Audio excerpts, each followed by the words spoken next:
My name is Mason Taylor. I'm 34, and I've always been the quiet one in my family. Not in a dramatic black sheep way, more like a piece that never quite fit the puzzle. My younger brother Noah was the star. He captained the soccer team, dazzled every teacher, and could charm anyone who walked in the door. I grew up in a tidy Seattle suburb. Mom and Dad Linda and Robert loved family barbecues and picture-perfect weekends on Lake Washington. They weren't cruel to me. They just seemed to glow more when Noah scored the winning goal or landed some internship. Meanwhile, I loved tinkering with computers, sketching app ideas on napkins, and taking apart gadgets to see how they worked. By age 26, I'd launched a small online tech shop from my cramped bedroom. I repaired phones and resold cameras. Bit by bit, it grew into a modest app studio. I worked late nights, skipping parties, living on cold pizza and cold coffee. When I hit 30, I opened my first office. It wasn't flashy, but it paid rent staff salaries and let me breathe. Noah, on the other hand, jumped from job to job. He tried real estate, then marketing, then a short-lived YouTube channel. Every setback drove him back to our parents' house. And every time they welcomed him like he'd saved the world. I'd never asked for a handout. I figured success was meant to be silent, earned in solitude. Distance helped a little. I moved downtown. I bought a loft with clean lines and a view of the Sound. I covered Dad's surgery bills when his insurance ran thin. I sent birthday flowers to Mom even when she said you shouldn't have. Deep down, I wanted their approval more than anything. I thought money could buy peace. Last month, Mom turned 60. Dad organized a dinner at an upscale bistro on 4th Avenue. He invited a live jazz trio and rented the private dining room. He politely declined my offer to pay, but the night before the restaurant called me asking to confirm the deposit. I didn't cancel it. I didn't want to spoil her evening. I stood in my loft the next morning staring at the envelope with her name on it. Inside a custom gold necklace with our initials. I wrapped it and rehearsed small talk about Mom's gardening club, Dad's fishing trips, Noah's latest faux pas. I told myself this was enough, that tonight I would finally feel seen. But I didn't know how badly I was underestimating them. And that night, I would learn the real cost of my silence. I slid into the plush leather banquette as the jazz trio struck up a slow rendition of Autumn Leaves. A stray beam of light caught the gold necklace box in my pocket, reminding me of how easily shine can blind you. The dining room smelled of roasted garlic and polished oak, while the clink of champagne flutes echoed like distant laughter. Mom sat between Dad and Noah, her new necklace already glinting at her throat, and for a moment, I felt the old ache, that quiet tug to be seen. But the air felt charged, as if every decorative lamp was counting the seconds until it exposed me.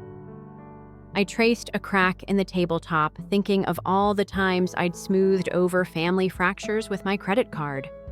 Tonight, I wouldn't be the one doing the fixing, even if it shattered something more precious than porcelain plates. Dad rose, first glass raised high. He spoke of Mom's kindness, her endless patience, how our family was built on her love. His voice wavered with pride, and I felt a lump in my throat until he nodded toward Noah. Noah stood, grin perfected by years of applause. To family, he said, voice smooth as silk, to memories that last, and to those who understand what really matters. Real bonds aren't bank balances, except of course for Mason, who seems to think otherwise. A ripple of laughter surged around the table, and I caught a glimpse of Mom's polite smile slipping at the edges. My water glass trembled in my hand as if it knew I was about to break its balance. I stood. Heat pooled in my chest, but my voice stayed steady. To the failure then, I said, lifting that trembling glass. Who just stopped paying for everything you own? Silence slammed into me like a closing door. The chandelier above flickered, casting long shadows across Dad's pale face and Mom's widened eyes. Noah's girlfriend clutched her napkin as though she feared I'd snatch it away. For years, I'd let my generosity speak for me, but generosity can become a tether invisible until you decide to cut it. Tonight, I was severing more than credit lines. My heart pounded, but I stayed standing. I've closed every shared account, canceled every subscription, and frozen the deposit on this dinner, I said. Utilities for the lake house family phone plan, even the trust fund you thought was untouchable, everything's gone. My words hung like shards in the hush. Dad's lips twitched. Mom blinked rapidly, and Noah swallowed hard. I felt a flicker of triumph mixed with a cold, sinking dread. I realized then that some wounds you inflict only open more. I brushed past Dad's outstretched hand and stepped into the cool night. Rain had started fine droplets painting the pavement silver. Neon signs buzzed overhead, open, flickering like a question directed at me. My coat collar soaked in the drizzle, and I welcomed the chill. It felt honest, unlike the forced warmth inside. I walked without direction, headlights carving streaks through the mist. Memories floated up my first paycheck, the loft I bought with my own savings, the nights I stayed up coding instead of partying. I'd always believed work could fill the spaces people left behind. Now I wondered if I'd been wrong. When I finally reached my loft, I found my phone buried beneath a pile of unopened mail. 15 missed calls. Dad's name first, then Mom's, then several from Noah.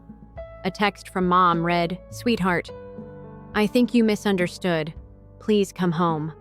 Dad's voicemail was clipped. "Mason, you humiliated us. We'll talk tomorrow."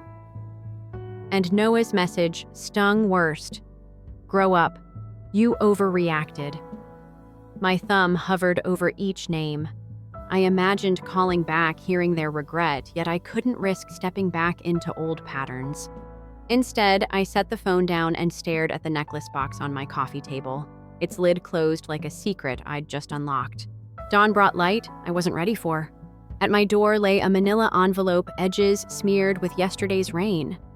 Dad's handwriting stretched across the front, urgent and familiar. I held it in one hand, heart hammering as if I'd inherited someone else's guilt. The lobby beneath my loft was empty and silent, but I felt watched, as though every decision I'd ever made had led to this moment. I carried the envelope inside and laid it on the kitchen island, the fluorescent light buzzing overhead like a judge. Inside were spreadsheets printed in tiny font bank statements stamped with my parents' names and an email thread labeled Home Equity Line. I skimmed the numbers, monthly withdrawals, escalating sums, the house's value drained dry for Noah's failing ventures. My jaw clenched so hard my ears rang. They'd engineered their own downfall behind my back, feeding Noah's failures while blaming me for daring to step away. I sank onto a stool, chest tight with fury and sorrow. The betrayal cut deeper than any insult. I realized then that protecting them might require the greatest risk of all, upending everything I'd built to shield them from the wreckage. My fingers brushed the edge of the ledger. A plan was already taking shape, wild and dangerous. I entered the lawyer's office with my palms slick against the sleek glass door handle, my chest tight like I'd swallowed a fist of gravel. The waiting room's plum-colored walls closed in on me as I sat beside a stack of legal magazines older than my parents' house. When my name was called, I followed the attorney down a narrow hallway lined with certificates I hadn't earned. He gestured to a leather chair behind a mahogany desk, scattered with colored tabs and highlighters. I sank into it, feeling the seams protest under my weight. He slid a thick packet across to me, drafts of trust documents, power of attorney forms, and clauses I'd never imagined needing. Every line felt like an anchor pulling me into a storm I'd been trying to outrun since that dinner. He explained how placing Mom and Dad's equity into a living trust could shield the house from foreclosure, how naming me successor trustee would grant me legal authority to block any unauthorized withdrawals. His voice echoed technical and precise, while I pictured Mom's gentle smile and Dad's tired shoulders. But then he paused, tapped a paragraph underlined in red, and said, "There's one catch. If Noah contests this, he can tie it up in court for months, possibly years, while the bank moves to foreclose." My throat went dry. The thought of my brother fighting me over my parents' security felt like betrayal given flesh. And worse, it meant that I might have to choose between legal victory and keeping Mom and Dad under their own roof. I closed my eyes, remembering the way the jazz trio's final chord died in the dining room that night, and wondered if I was stumbling into a trap of my own making, but when I opened them again, I was already committed, and I knew I couldn't turn back. On the walk back to my loft, Seattle's drizzle felt like confession, each drop a question I couldn't answer. My reflection rippled in shop windows crowded with mannequins dressed in autumn coats, perfect on the outside, hollow inside, just like my family's image. I thumbed through the lawyer's packet in my coat pocket, the paper rustling like the last leaves before winter. I thought of the thousands of dollars I'd funneled into their lives, of every late-night bank transfer I'd dispatched with a silent prayer that money could cure more than broken appliances and bruised egos. But money is a blunt instrument. It builds walls, then cracks them with its own weight. A text from Noah lit up my phone. "Cut this drama, man. Our family isn't a courtroom." I stared at it, anger hot in my veins. He didn't understand that this wasn't drama, it was survival. Still, the lawyer's warning gnawed at me. A contested trust meant months of limbo, banks salivating at foreclosure, legal fees, hemorrhaging the very nest egg I was trying to protect. I exhaled, feeling the city's neon blur around me, and realized I had to find another lever, one that couldn't be stalled by court dates. But what could outmaneuver a brother who'd learned to push every button I didn't even know I had? Standing in my downtown kitchen later that night, the lawyer's pages sprawled around me like fallen leaves. I counted my company's stock certificates, tiny rectangles representing years of sleepless nights and more faith in code than in people. Selling even half of my stake would inject 6 figures into an emergency fund, enough to delay the bank's first notice and buy me time to finalize the trust. But it would also surrender my hard-won independence, tying my future to investors who demanded growth above all else. The balance sheet on my laptop showed sharp curves, revenue climbing, margins thickening, and a valuation that teased the promise of freedom. Yet the thought of answering to shareholders, of quarterly pressures eclipsing creative freedom, felt like shackles disguised as opportunity. I ran my fingers through my hair until my scalp stung, picturing the loft's empty windows if I lost everything alongside my company. A gust of wind rattled the panes as if echoing my uncertainty. I whispered into the emptiness, "Is this the price of doing right?" My heart pounded so loud, I was certain it would leak through my chest. Before I could decide, my phone buzzed with an email subject line that made my blood run cold. Urgent foreclosure timeline attached. The PDF awaited me like a guillotine blade. Determined to gather every fact before I acted, I drove out to Mom and Dad's house the next afternoon. The neighborhood looked unchanged, pristine lawns edged like fine art, white picket fences casting long shadows in the low sun, yet the place trembled under a secret I now carried.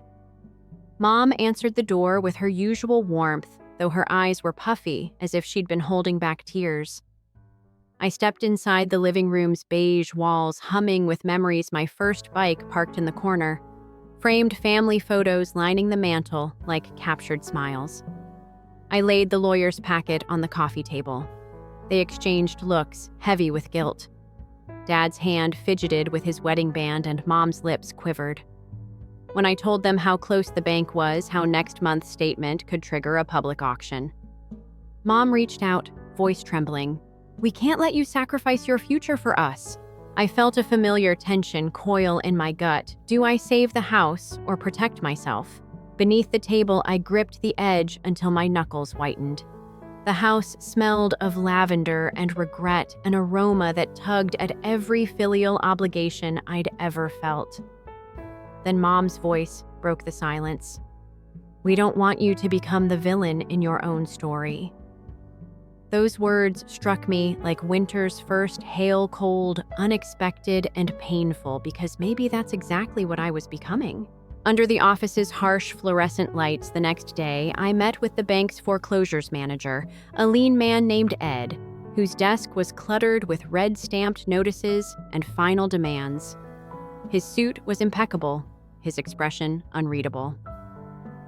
I laid out my case, the extraordinary contributions I'd made over the years, the documents showing the equity drain my plan for a living trust.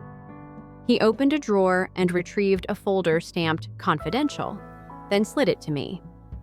Inside were fees labeled late penalties, processing charges, and maintenance costs that didn't match my parents' paperwork. One charge, a $4 administrative correction, stood out. It was dated 2 weeks after our family dinner. I asked Ed for an explanation. He shrugged, said it was standard, but to me it smelled like exploitation. I pointed to an asterisk. If you can prove these fees were applied in error or bad faith, we'll reconsider the timeline. His eyes flicked to mine, curious now. I realized I might have a chance to stall the bank if I could substantiate a clerical or ethical breach. As I stood to leave, Ed leaned forward and whispered, "But if you drag this out, we'll escalate to federal collections, and that's a game even a lawyer can't win." My stomach churned. I had a lead, but now treading deeper risked turning a feint into a full-scale war. That evening, rain hammered my loft windows in staccato bursts as I cross-checked every bank statement, highlighting anomalies in neon green. The stack of documents grew until it threatened to topple off my desk. My phone buzzed, an unknown number.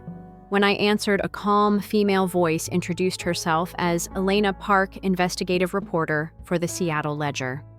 She said she'd been following the story of my family's financial turmoil and believed it spoke to a larger crisis, families shackled by hidden debts and systemic banking abuses. She proposed running an exposé naming the bank, detailing Noah's reckless drain, and casting me as the hero who saved his parents. I hesitated, picturing the headline, "Tech Founder Betrays Brother, Exposes Family Secrets." My private battle could become public spectacle. But thought of Mom and Dad uprooted homeless in their own home sharpened my resolve. Elena's next words cut through my hesitation. "This could force the bank's hand, but it could also destroy your family's dignity." The cursor on my reply blinked like a warning beacon. Speak up and risk ruin, or stay silent and watch them lose everything. Noah's call came at midnight, crackling like a threat across the line. His voice was frantic, words tumbling out in a panic I'd never heard. "Mason, this has gone too far. You're going to ruin all of us.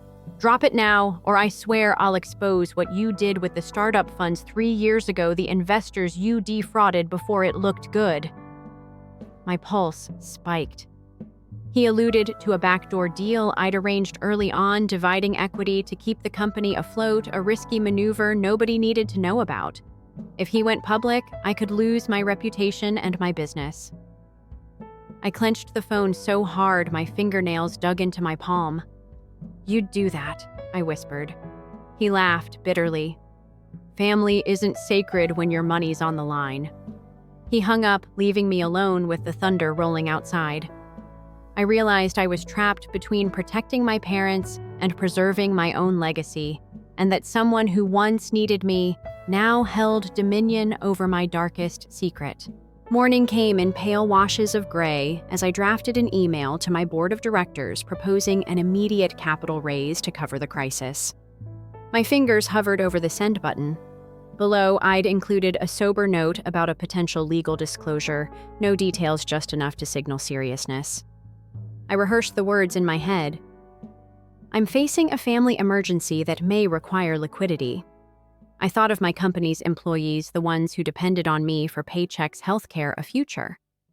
I'd built this to be a beacon, not a bargaining chip. My thumb trembled.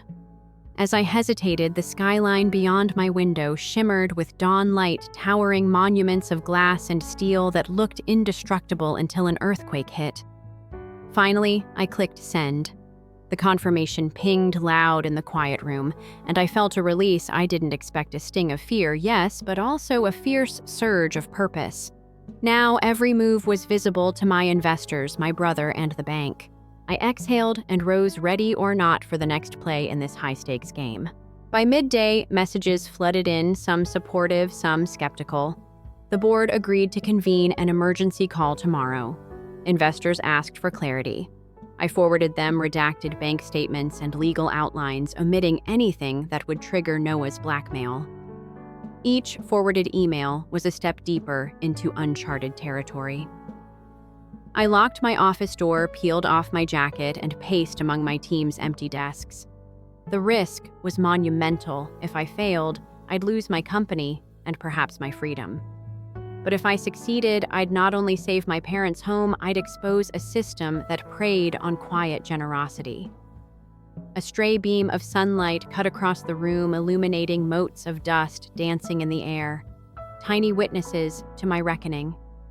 I steeled myself, vision narrowing to the next critical move, tomorrow's conference call with the investors.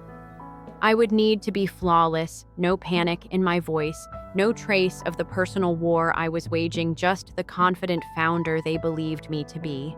And as I straightened my tie, I felt the weight of every ledger entry, every legal clause pressing me toward a future I could barely imagine, and I knew there was no turning back now.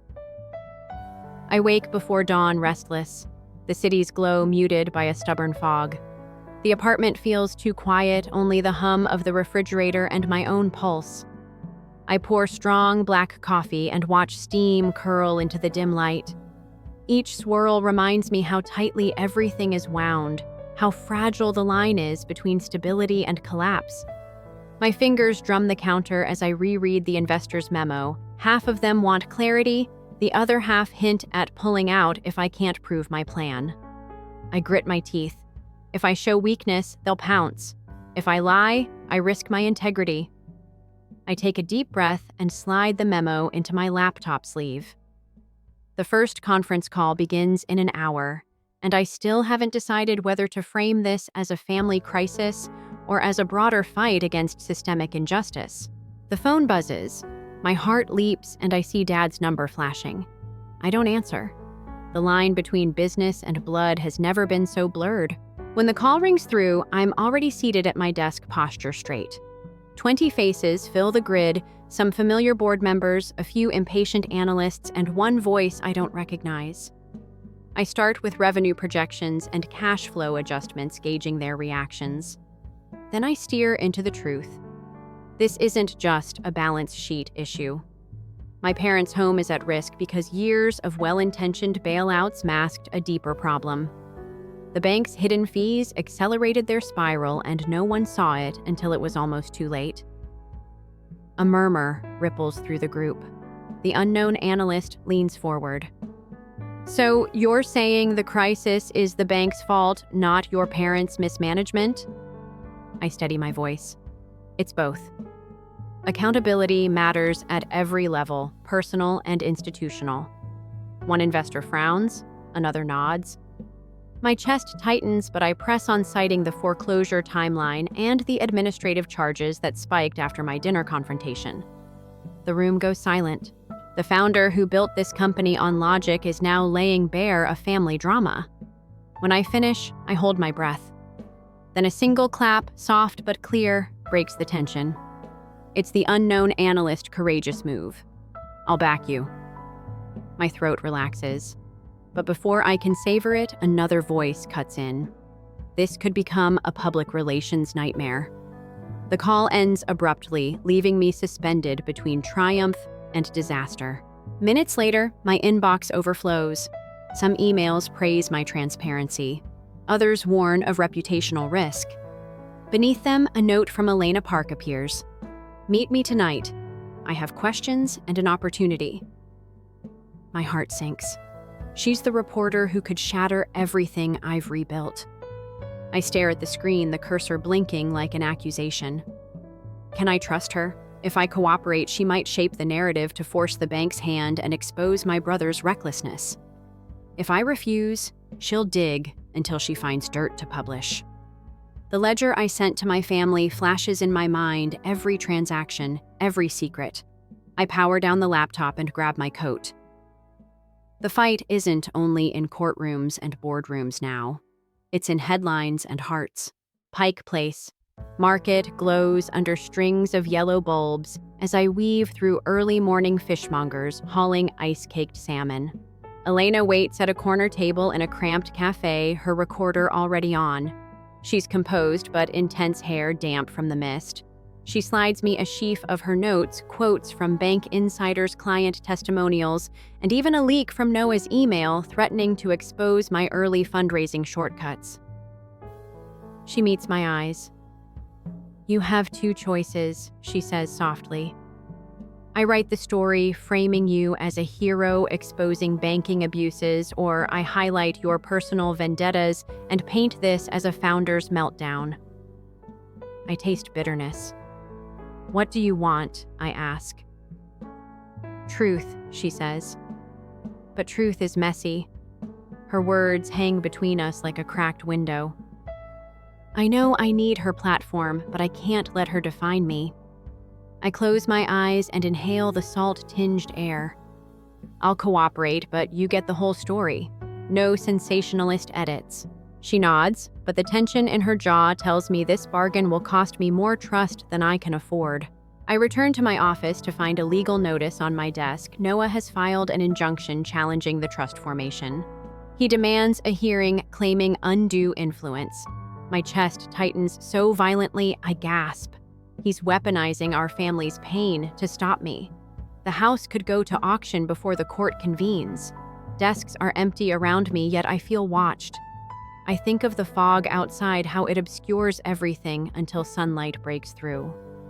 I need sunlight for my parents and for myself.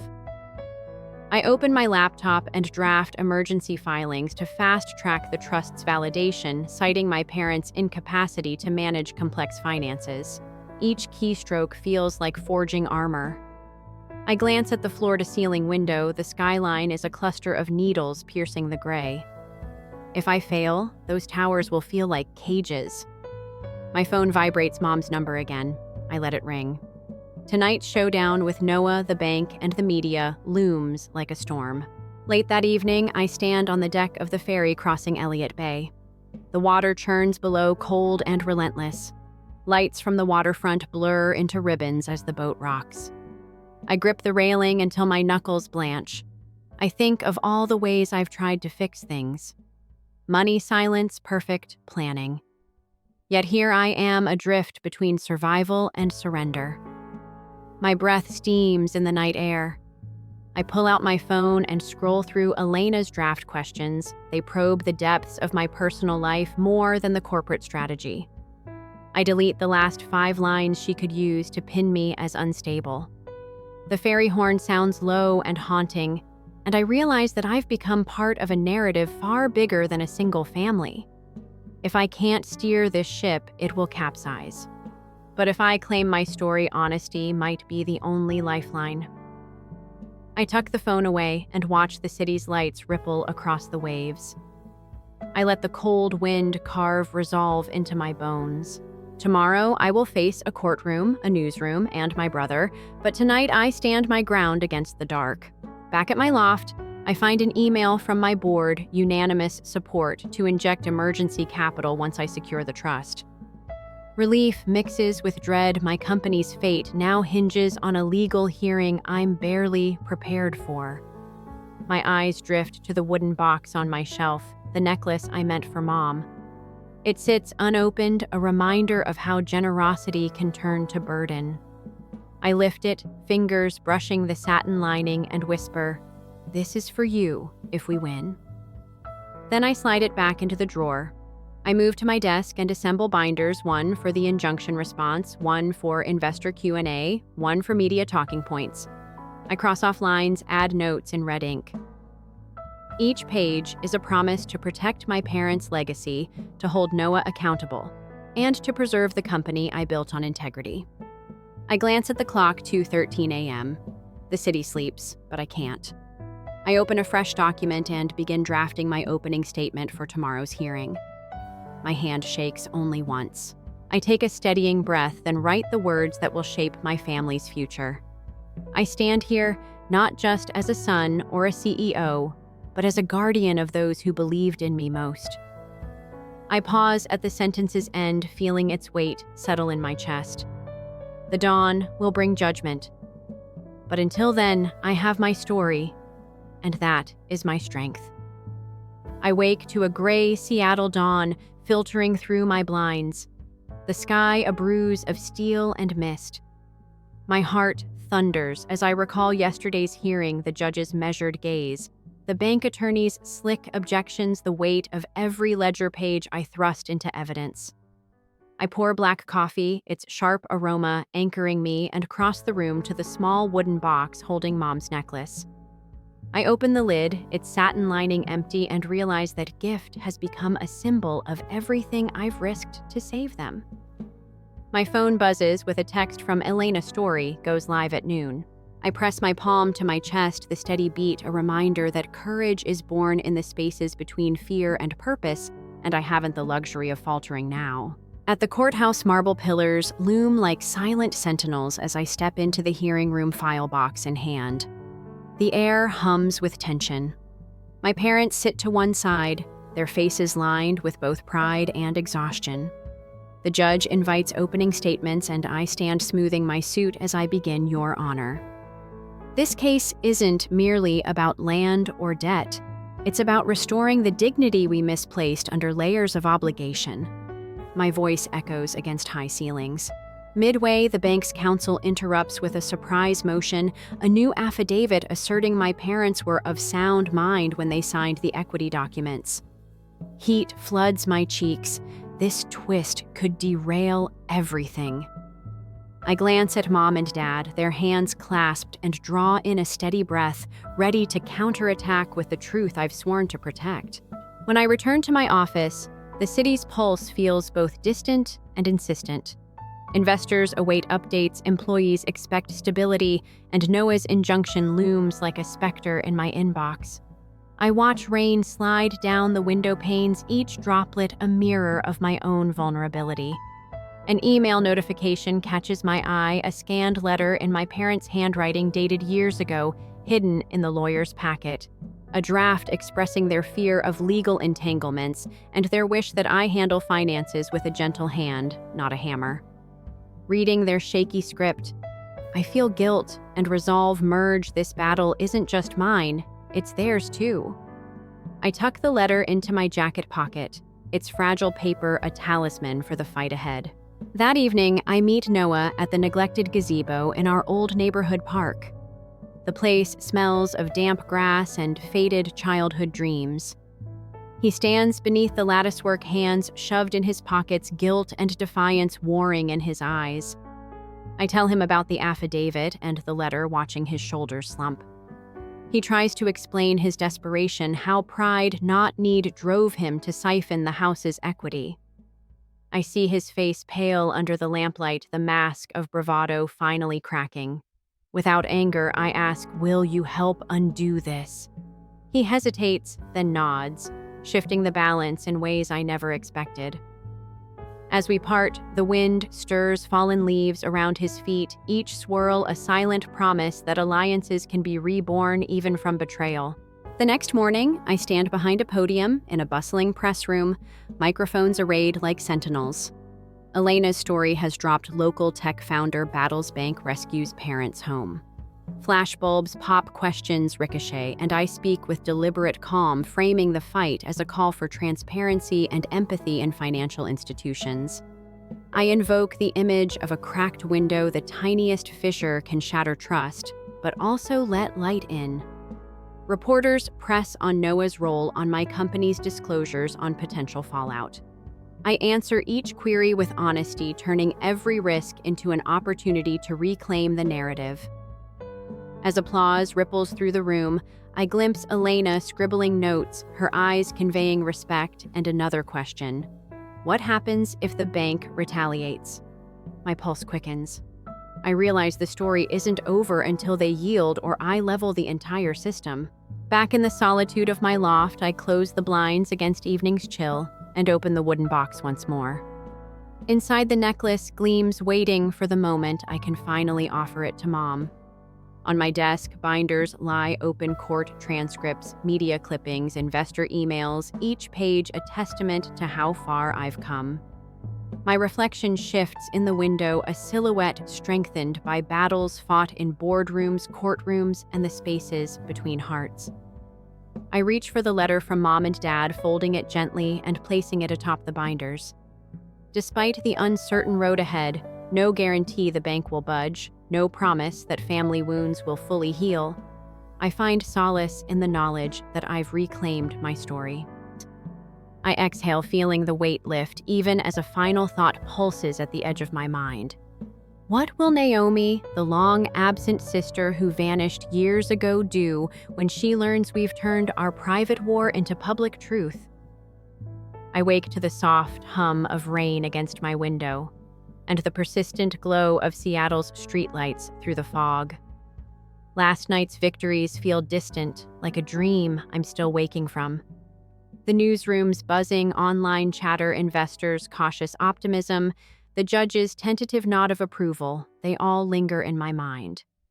But before I can savor any triumph, a new email lands, a foreclosure sale date precipitated by Noah's injunction and the bank's counterclaims.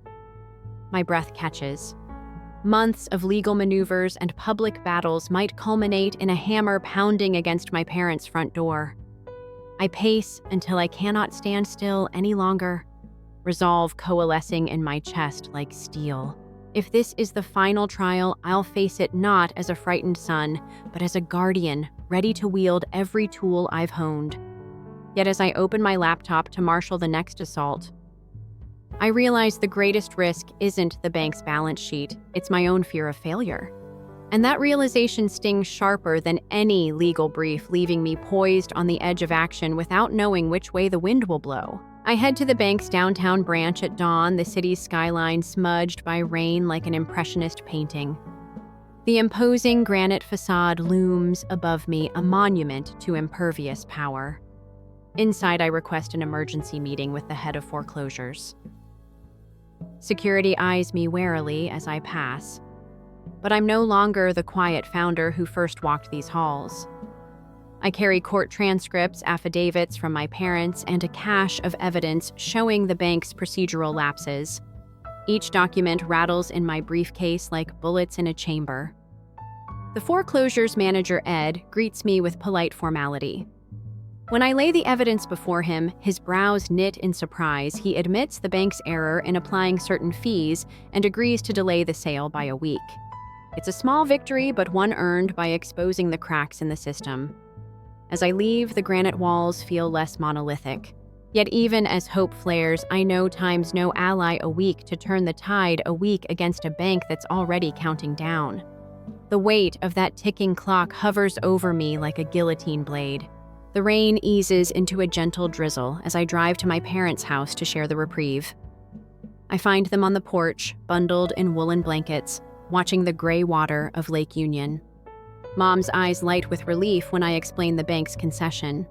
Dad's shoulders slump, exhaustion etched in every line of his face. But relief carries its own poison in their gratitude.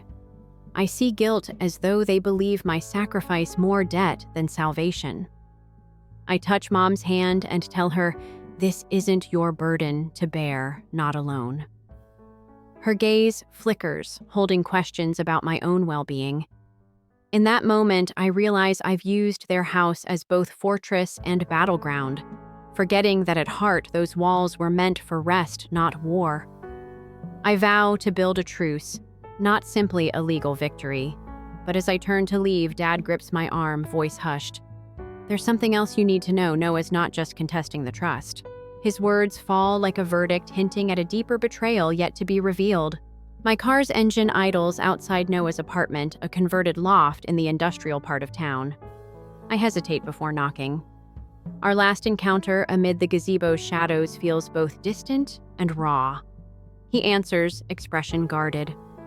I enter to find evidence of new debts on his kitchen table collection, notices for credit cards, a lease foreclosure notice for the condo he can't afford, and an ominous letter from a private investigator hired to dig into my early fundraising. Noah meets my eyes, shame and defiance brushing across his features. "I had no choice," he says. "I was sinking." I see the tremor in his voice, the desperate man behind the polished facade. We strike a fragile truce. He agrees to withdraw the injunction and help expose the bank's malfeasance if I assist him in finding legitimate work and counseling. It's a risky bargain, trusting a brother who's lied for years, but the alternative is worse, letting him bleed the family dry or letting the bank foreclose. I leave his loft with a hollow hope, knowing any misstep could undo not just our accord, but the fragile peace I've carved out for Mom and Dad. That night, I convene my senior team in the softly lit conference room of our studio. Investors' headlines are shifting. They're intrigued by the social justice angle, but uneasy about prolonged legal battles. I present a new strategic pivot launch, a fintech prototype designed to help families track equity and spot hidden fees, turning our crisis into an industry solution. The room buzzes with excitement and skepticism. Can we build a viable product in weeks? The risk is colossal, but so is the potential impact. As we assign tasks and draw deadlines on the glass board, I feel energy crackling in the air. We're not just coding an app. We're scripting a new narrative for people like my parents. Yet even as hope surges, I catch a glance from our CFO, a silent question about resources and runway. I know then that this gamble could strain my company beyond repair or elevate it into untested territory. The stakes have never been higher. Under the golden glow of Pike Place Market's awning, I meet Elena once more, clutching a prototype mock-up of the fintech app in my weathered coat pocket. She studies it with the eye of a hunter, curious, precise. This could shift the power dynamic, she says, tracing the design's emphasis on transparency and alerts. But she also notes the irony a company built to avoid attention now thrust itself at the center of every headline. I admit that truth. Risk is part of progress, I tell her. Her article will now feature not only the family saga, but also our response, a blend of activism and entrepreneurship. She warns me, though, if the app falters, they'll call it a stunt. I nod, knowing that the very tool meant to protect my family might become the final test of my resolve. She takes off her recorder and offers a small smile. History rarely remembers the half-finished revolution. Her words linger like a challenge. Can I deliver more than promises? The foreclosure sale date looms as the largest red date circled on my digital calendar. I stand before the bank's legal team one last time, armed with evidence from both sides, the procedural gaffes I unearthed, Noah's withdrawn injunction, my parents' original letter, and a demo of the fintech platform ready for beta. The lead counsel, poised behind a stack of documents, narrows her eyes, but cannot deny the weight of our combined proof. She leans back and offers a settlement, immediate withdrawal of the sale, reversal of all penalties, and a pilot partnership between my company and the bank to test the app. It's an unexpected twist, corporate synergy born from conflict. As we shake hands, I feel the tension in my shoulders unravel. Yet as I drive away, I wonder if forging an alliance with the institution that nearly destroyed my family is truly liberation or another form of captivity waiting to be revealed. Weeks later, I return to my parents' home for the first family dinner in months. The table is set simply: roast chicken, mashed potatoes, green beans, and no band plays in a private dining room. I place Mom's necklace in its tiny box on the table. She smiles through tears, but I see the guarded relief in her eyes, as though she still fears the world could turn once more against us. Noah sits to my right, subdued but engaged, sharing job prospects and tentative plans for financial counseling. The fintech app beta is live, and I show them how it tracks every transaction, flags unusual charges, and provides alerts before debt spirals. Dad traces its interface thoughtfully, marveling at how our struggle birthed something that could help others. As we lift our glasses in a simple toast to home, the rain taps gently against the window. Life renewed in the embrace of clarity and boundaries. But as I look at each face around the table, I realize this isn't an ending. It's the first chapter of a larger journey where love, technology, and tough truths must coexist. And outside, the fog drifts in again, whispering that tomorrow will demand fresh courage and choices I've yet to imagine. Story 2. I'm Sophie Rivera, 28. And I still remember the exact moment everything changed. It was my younger sister Erin's bridal shower at our childhood home, a pale yellow cottage with roses climbing the porch rail. 22 guests packed the living room, bridesmaids in blush yoga classmates in crisp whites, a few cousins, my mother, and our Aunt Marisol, who'd flown in from Miami to film the family legacy. I held a navy folder in my shaking hand. Inside were the venue deposit receipt, a couture dress credit slip, and a check for $4,500. I'd spent weeks arranging every detail so Erin wouldn't worry about money. I thought it would be useful, practical. I didn't expect silence. Erin lifted her champagne glass. Her bridesmaid, Maya, Erin's oldest friend, gave me an uncertain smile. Erin's fiancé, Liam, lounged against the mantel, arms crossed, phone in hand. He eyebrow-browed at me like I was about to stage an intervention. I cleared my throat. Here, I slid the folder across a lace-covered table. I kept my voice low, just enough for her to hear. She flipped it open slowly. First, the venue receipt, then the boutique confirmation, then the check. Erin's gaze flicked up at me. She blinked once, twice. Then she let out a slow, mocking laugh. Still trying to buy love, Sophie. The room froze. Someone clinked glasses. My mother, Elena, leaned in and whispered, "Don't be sensitive. It's just her humor." Humor. Erin's smirk cut deeper than any knife. I felt a flush crawl up my neck. My heart pounded so loud I was sure everyone could hear it. I reached for the folder. "And this," I said, "voice calm is mine." I closed the folder and tucked it under my arm. Without another word, I turned and walked toward the back door.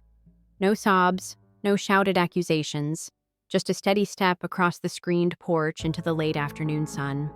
Back in my small apartment, I sat on the edge of my sofa, the folder on the coffee table like a challenge. I didn't cry, I just stared. I traced the brass latch on the folder cover. My hands trembled. On the tray beside me were half-drunk glasses of tea and a plate of shortbread cookies, the ones my friend Julia had baked. Julia, 24, ran a small flower shop downtown and had been my unexpected ally since Erin and I fought over our mother's attention as kids. She'd texted me, "Don't let them gaslight you," then showed up at my door with tea and cookies. I picked up my phone. No missed calls, just one unread message from Liam. "Liam, you're out of line. Stop interfering." "Nice," I muttered. I tapped archive. Julia poked her head into the living room. "Coffee." I nodded. She poured. "So," I sighed. "She humiliated me in front of everyone." She sat. "What did you expect?" I stared at the ceiling. "Gratitude? Maybe a hug?" My voice cracked. "She hated that gift." Julia folded her hands. "They had to know you did the heavy lifting. Isn't that the point?" I blinked. "When you put it like that..." But she made it look pathetic. Julia nudged me. "Well, what's your next move?" That night, I lay awake listening to city sounds. At 3 a.m., I promised myself 3 calls.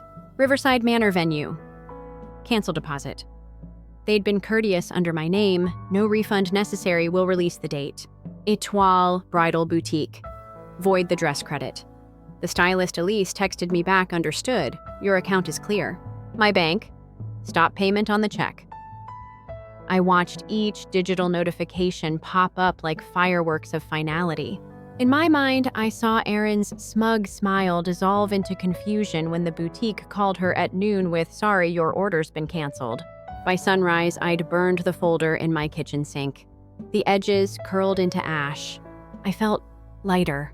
Morning light found my phone flooded. "Mom missed calls, X4 voicemails." "Why would you do that?" "Call me Sophie. You're too harsh." "Unreal." Erin voicemails, X2 tears, rage. "Liam text, you're sabotaging everything. Stop." I didn't respond. I'd given her 3 weeks to manage her own wedding. Now it was her mess. Aww. Meanwhile, word spread fast. The venue rebooked that date for a corporate retreat. They returned Erin's photo ID with a smiling apology card. A12 Brittle put the gown back on the rack. The planner Carlos called Aaron personally. You're behind $7,000. Let me know when you've sorted funds. By midday, the estimated total to restore Aaron's plans hovered at $12,000, not including emotional fallout. My parents covered most of it, dishes clattering in the kitchen. I heard my mother say, "We can't waste this space." My father muttered, "It's not that big a deal." They didn't understand. They never did. Late afternoon, Mom called again.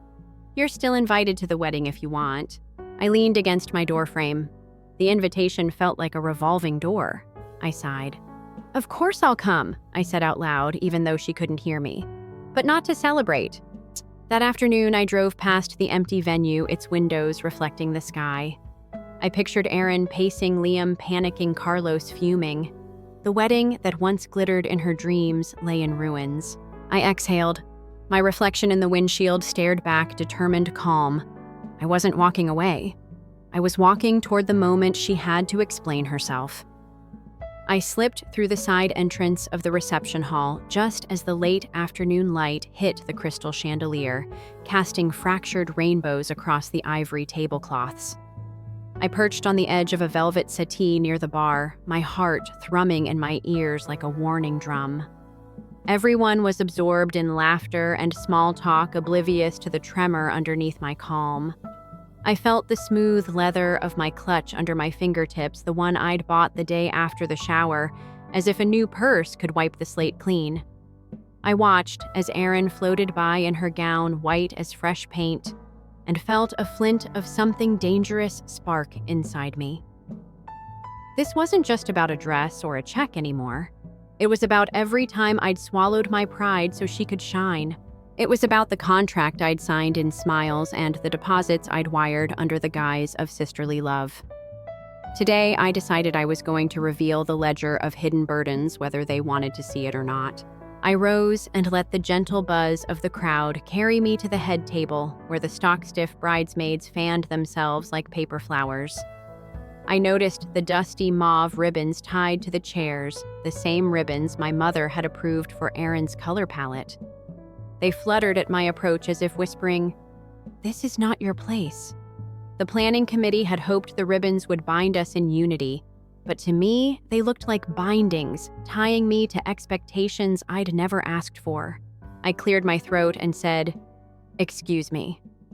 Silence slapped the room harder than any insult. Faces turned. My mother's lips pressed into a thin line. Erin's eyes narrowed in surprise. My surprise. Leaning forward, I whispered, "I have something to share." I could feel the weight of that ribbon around my wrists tightening like a noose. The silence waited for me to speak or to break. I took a deep breath and pulled out a small matte black notebook, my personal ledger of every cent I'd spent, every favor I'd done, hidden away in neat columns. I opened it to the first page, venue deposit, $5,000. Dress credit, $4 or $200. Planning fees, $1,800. I let my finger trace the numbers as I spoke. 3 weeks ago, I gave these amounts to cover your expenses. You laughed at me when I handed over a folder, said I was buying your happiness. My voice was a blade honed on disappointment. I watched Erin's cheeks flush pink. Liam shifted uncomfortably as if I'd exposed a draft under his tuxedo. I felt a thrill, a risk so sharp it made my teeth hurt. Tonight, I said I want everyone to know who paid for this celebration. I tapped the notebook. Tapping felt ceremonial, holy, and for a moment, I believed I was baptizing our family in truth. Whispers erupted. Some guests clutched their champagne flutes tighter, as though I'd shaken the delicate glass myself. I closed the book and held their gaze, waiting for anyone to call me out or call me brave. The planner. Carlos squeaked early like a wounded bird. "That's confidential." But I cut him off. "Nothing is confidential when it's a debt of love," I said. "When it's buried in ledgers and concealed behind smiles." I scanned the room. Aunt Marisol's camera lay abandoned on the cake table. She'd stopped filming. Even the DJ paused the Lumineers track mid-chorus, as if the music couldn't survive the truth. I felt a tight thrill in my chest like I'd struck a match in a gasoline factory. Social norms, once so sturdy, wavered under my words. I saw my father's jaw clench his tie, a noose he refused to loosen. My mother's eyes shimmered, not with tears, but with recognition. She understood betrayal curriculum vitae style. Erin looked like she might dissolve like the ice sculptures someone had carved into hearts and lilies near the dance floor. In that heartbeat, I realized I'd risked everything to shatter the veneer of celebration, and now there was no going back. Just as tension peaked, I stepped off the stage of confrontation and made my way to a solitary window overlooking the rose garden. The sun was dipping below the hedges, painting the sky in bruised purples and gold. I pressed my palm to the cool glass, the scent of crushed petals drifting through the open sash. It was symbolic. I thought I was a sister crushed under expectation, now pressing back against the barrier. The garden path wound through shadows and light, the duality of what I'd done. I closed my eyes and let the last of my fear drain out, replaced by a steady resolve. Whatever came next, accusations, ostracism, ridicule, I was no longer tethered by unspoken debts. Behind me, muffled arguments rose like storm clouds. Ahead, the path curled into the darkening rose bushes, uncertain and wild. And in that moment, I knew my story was about to enter its most dangerous chapter 1, where the stakes were all or nothing. I climbed into my car and sat there with the engine off, the reception hall lights still shimmering through the windshield like taunting fireflies. My phone buzzed, nonstop texts from cousins I barely know, voicemails from bridesmaids begging me to apologize, a string of unread group messages that pounded my confidence into dust. I pressed the palm of my hand to the steering wheel, feeling its cool leather like a lifeline. For years, I'd been the fixer, the silent architect behind every smile in our family. Tonight, I'd blown the blueprints to rubble. As tears stung at the back of my eyes, I realized the storm I'd conjured wasn't just about money or pride. It was about the expectation that love can be bought, ledgered, and neatly repaid. Somewhere between that ledger and the mocking laughter, I'd lost myself. So I turned the key, not to escape, but to chase clarity, and drove away from the hall toward the quiet hum of an empty highway, the ghost of my anger fading into purpose. What I needed now wasn't an apology from them, but a reckoning for myself, and I knew exactly where I'd find it. The next morning, I walked into my favorite coffee shop, a little place with brick walls splashed in crimson ivy, a symbolic reminder that beauty can bloom from hardship. I ordered a black Americano and sat at the corner table where afternoon sun painted golden bars across the floor. I dug into my bag and pulled out a leather-bound journal, the one I'd started as a teenager to wrestle with family conflicts I didn't know how to voice. My pen hovered over the blank page as I thought about Erin's laughter, my mother's soft chiding, my father's silent disappointment. Was their disapproval punishment or a plea for me to conform? I wrote a single line: I refused to be collateral damage in their performance of perfection. The words felt like a scalpel cutting through a veil of doubt. Around me, strangers chatted about mundane things, mortgages, morning commutes, a coworker's wedding, unaware of how sharply life can pivot in one moment of truth. I closed the journal and looked at my reflection in the window, half obscured by ivy vines, and smiled. The vines reminded me that even when walls feel impenetrable, there's always a crack for something new to grow. And I was ready to sprout. Throughout the week, I started planting seeds of change. I drafted an email to Erin not to apologize, but to set boundaries. No more hidden debts, no more unsolicited bailouts. I emailed our parents a request for a family meeting, not to beg forgiveness, but to propose a new contract, mutual respect, clear expectations, and honest conversations. Each message felt risky, like tossing lit matches into a room full of dried tinder. I waited for the flames. Instead, I got silence. Days passed with no replies, and I felt a familiar tug of loneliness. Then, just as doubt began to gnaw at my resolve, I got a call from Julia. Her voice was calm but firm. "You did the right thing. I've been where you are, carrying everyone's burdens until I broke."